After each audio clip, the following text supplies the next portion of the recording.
My love is like a red, red rose that's newly sprung in June. Oh, my love. Theatre Royal Dumfries, pre-screening of Red Rose, the film I wrote about Robert Burns, and its 20th anniversary screening in the Theatre Royal. People are just getting ready. Oh, there's the actor. It's James Watson. He played James Lewis, one of the excisemen. And we have June Hamer's all. So. Oh, yes, I was born in Dumfries. Right, all I shall. Okay, thank you. The costumes. So there was lots of kind of technical things.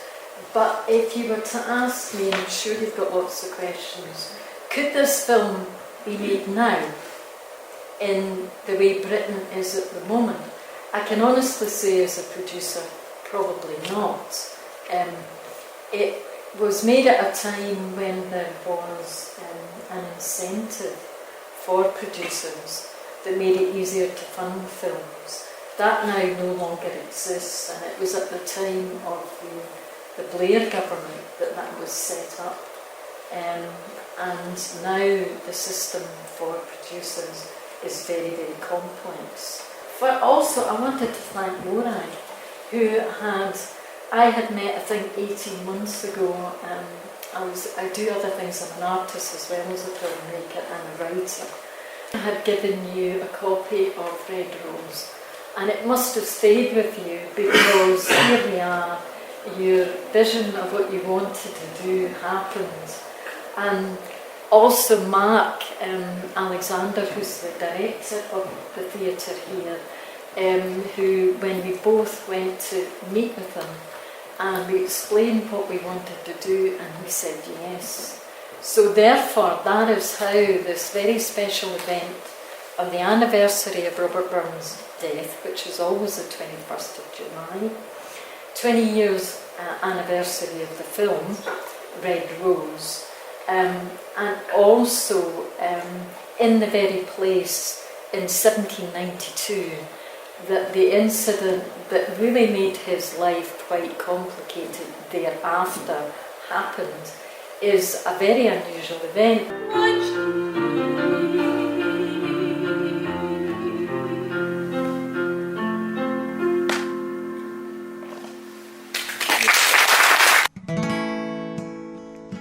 My love is like a red, red rose. I'm not the one responsible for the bad feeling in this country. I'm simply the voice of the common man. It took a long time to write that script, and at first I believed all the what I would call rubbish about Robert Burns, but as I started to read all the experts' books, I realised there was a story about him that wasn't being told, which was simply this: how did he die at the age of 37, given that he was famous, given that he had all those patrons and support? And as I looked into that, I realised that yes, there was a story. Obviously there's a bit of artistic licence in the conclusion that I made about who or what or how that happened, which you see in the film. So I wanted to open it up to people to ask me questions about all of it, and what are you interested in from seeing the film? Yeah, the medication that he was given, supposedly medication with mercury, was it? Yes, that's right. And although it's not in the film, it's absolute factual, right, because they did a exhuming of Robert Burns' body, and they were able to check a lot of things about Robert Burns, and I'm not quite sure how they managed to do it, but that was done round about 1834. And by then they knew a lot about the body, you know, because they were doing these autopsies. And they discovered that his hair was blue-grey because he'd had so much mercury poisoning. And actually, when I was younger, I worked at the museum in Dumfries, and one of the things, there's actually a lot of his possessions still left in Dumfries, and one of them is a lock of hair. And yes, it is grey-blue. You know, it's got a tinge of mercury. You can see it. So it is absolutely based on fact that he did die of mercury poisoning, but he was also very ill already. He had from childhood rheumatic fever, and we now know that that was brucellosis.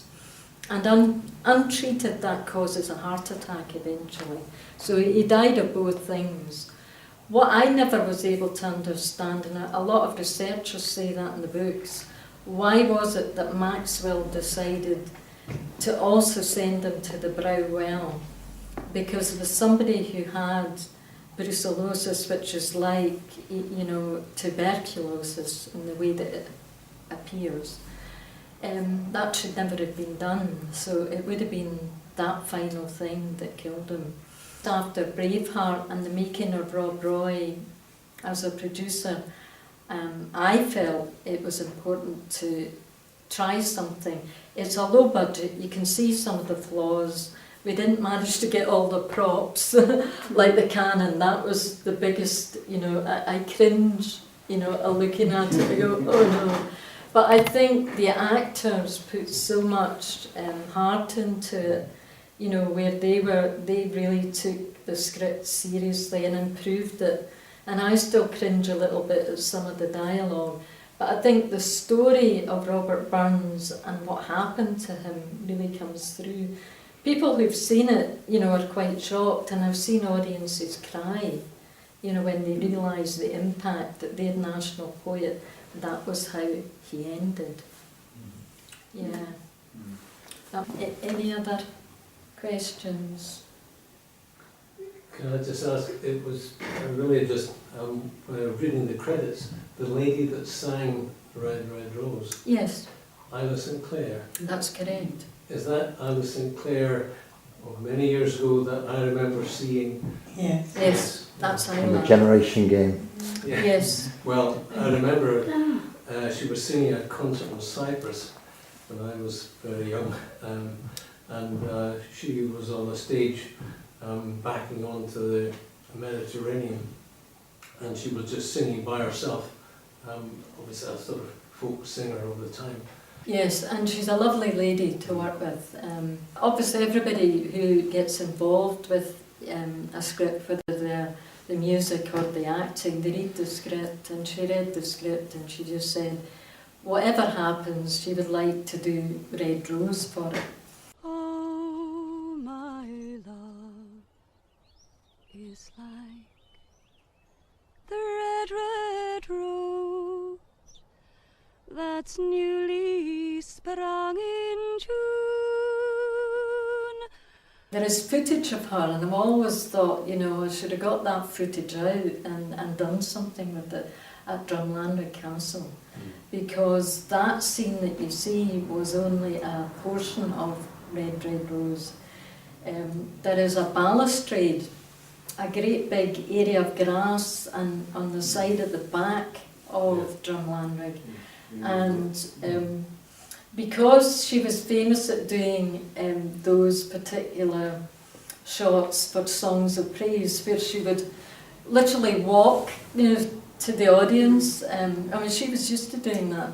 So somehow or other, none of us asked her if it was okay, but she knew what was happening and she did that. So there's actually footage that has been seen of her doing the entire Red Rose, walking along as she would have done that in a Songs of Praise environment or a bigger thing. How did you recruit your actors, Mairi? Where did you get them all from? Yeah. That was very difficult because of the history of the company, it wasn't doing big budgets. And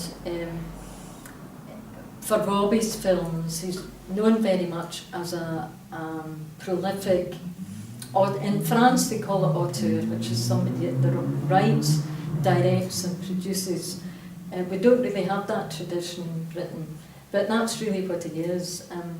So that was quite difficult to get the type of actors, you know, to be Hollywood actors. But a lot of British actors stepped in, and the likes of Lucy Russell. She had been in a well-known French film about the French Revolution by Eric Romer, who's a very famous film director.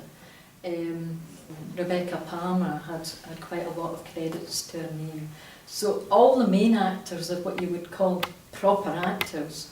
And Michael Rogers had been in a number of films, including The Patriot, which was the well-known one with Mel Gibson in it. He wanted to be Robert Burns. We had worked with him, we had previously made 3 Warrior movies, which were a bit tongue-in-cheek, but they were based on the idea of a character called Fingal, who was set in the 5th century. That is 3 films, and Michael Rogers was in one of them called The Bone Hunter, and that one is about bringing of the bones of St Andrew to Scotland, and it's based on a true story about St Regulus. So Michael played the love interest in that film, and he did a really good job. And because he was so good at that, he knew that there was going to be Red Rose was coming up very soon, and he said, could he read for Robert Burns? And there was lots of other actors, even actually Dougray Scott at one point, but we couldn't raise the money or the deposit for him being independent. So Michael stepped in at the last minute, and none of us were truly convinced, but once he dyed his hair, he's got blonde hair, and then he put the contact lenses in his eyes, and you know, he did a few scenes, it became pretty clear that he understood the emotional arc of that. And even when I watched it, watched it twice now, I realised that he put a lot of work into getting that aspect of the tragedy of the death of Robert Burns right, you know, because it kind of surprises people at the end. So that was what we did really.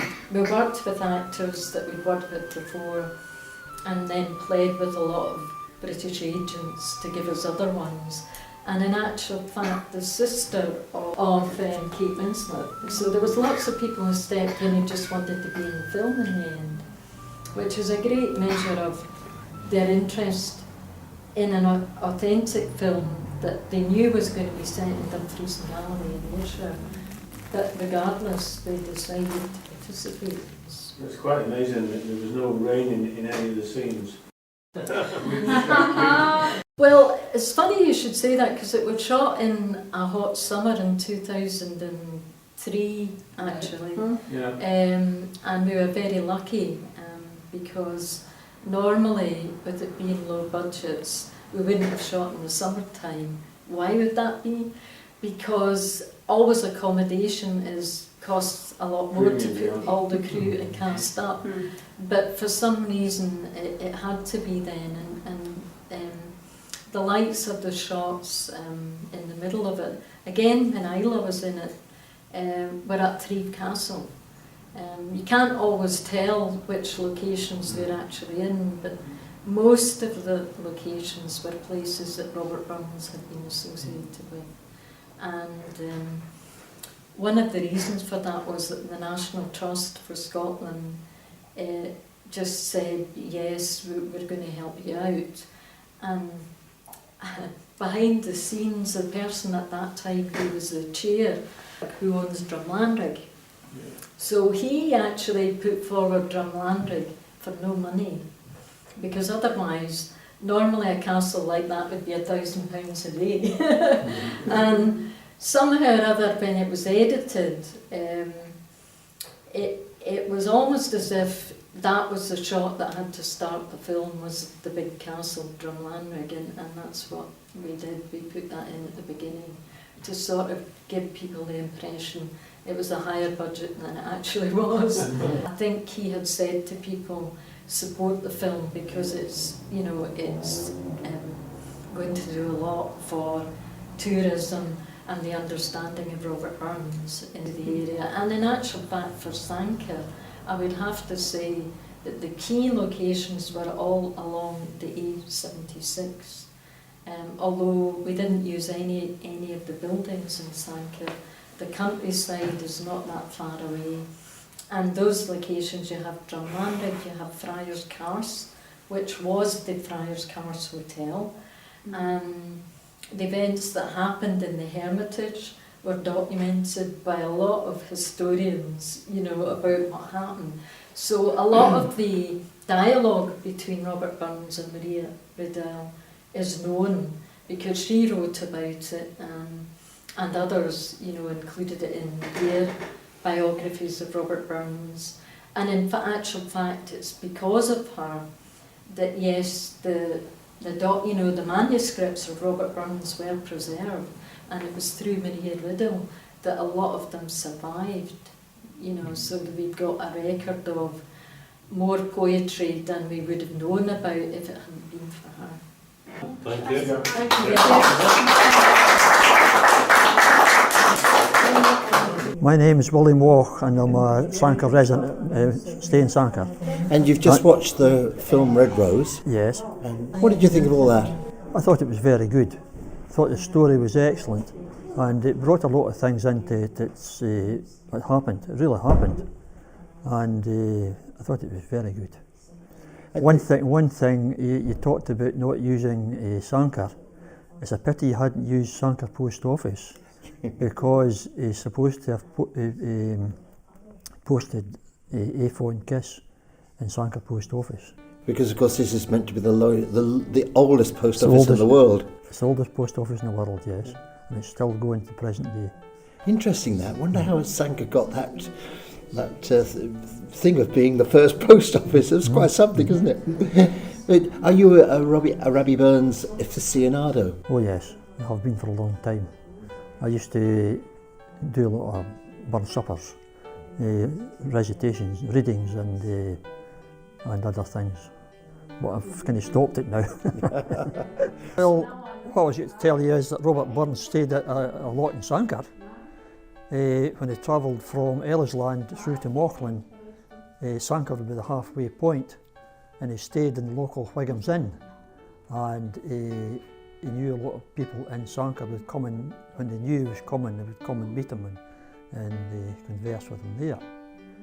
And because I read something somewhere about him not, he went to one inn but he didn't like the other. I think there was one that he thought was pretty awful. well, you never know, but I know he stayed in Whigham's Inn. What was it? The Queensberry Arms Hotel, to give it its right name. And what about the other things about Burns that you know of? Oh, just the usual thing about his early farming life, and he had a hard upbringing, and I think that was a lot to do with his health in the later years, because he'd be doing too much hard work when he wasn't fit for it. I think that's what happened there. And how do you celebrate the life of Burns here in Sanquhar? Well, we have a local Burns club, and we always have a Burns supper every year in the first, second week of January. And I'm also a member in New Cumnock Burns Club, which is one of the biggest Burns clubs in the country. Right. And we always have a big celebration there. Well, I thought it was very well put over. I know you had to use a wee bit of poetic license because that's what all filmmakers do, but you got the gist of the story, and that's actually what happened. A lot of the things that were in the film was actually what happened. And at the end of his life, he had a really bad ending. It was very sad. To die at that 37 years old, it was really sad. So I wonder if our view of him would be different if he'd lived longer. Well, you don't know. Maybe his best times were behind him. And then again, maybe better things to come, but you just don't know that. Mm-hmm. Yeah, and this business about this radical and this sedition, and I mean, he skated on pretty thin ice, didn't he, most of the time? He definitely did. He was lucky, he had some good friends in high places. Mm-hmm. But I mean, he died a young man, so everybody, but if he'd lived to an older man, I don't know what would have happened there. I think he would have survived just the same. He was quite. I think the Burns people would understand it. Yes, they definitely would. Yes, but as you say, maybe some of the other people, they just have this notion of a great poet and all that. They don't maybe know the full story, but all the Burns people do. When chapmen billies leave the street and drouthy neighbours meet, as market days are wearing late and folk begin to tap the gate, while we sit boozing at the nappy, getting fou and unco happy. We think now on the long Scots miles, the mosses, water, slaps and stiles that lie between us and our hame, where sits our sulky, sullen dame, gathering her brews like gathering storm, and nursing her wrath to keep it warm. This truth von honest Tam O'Shanter, as he frae air ye nicht did canter. All there will ne'er a tune surpasses for honest men and bonny lasses. O Tam, had thou but been sae wise as ta'en thy ain wife Kate's advice.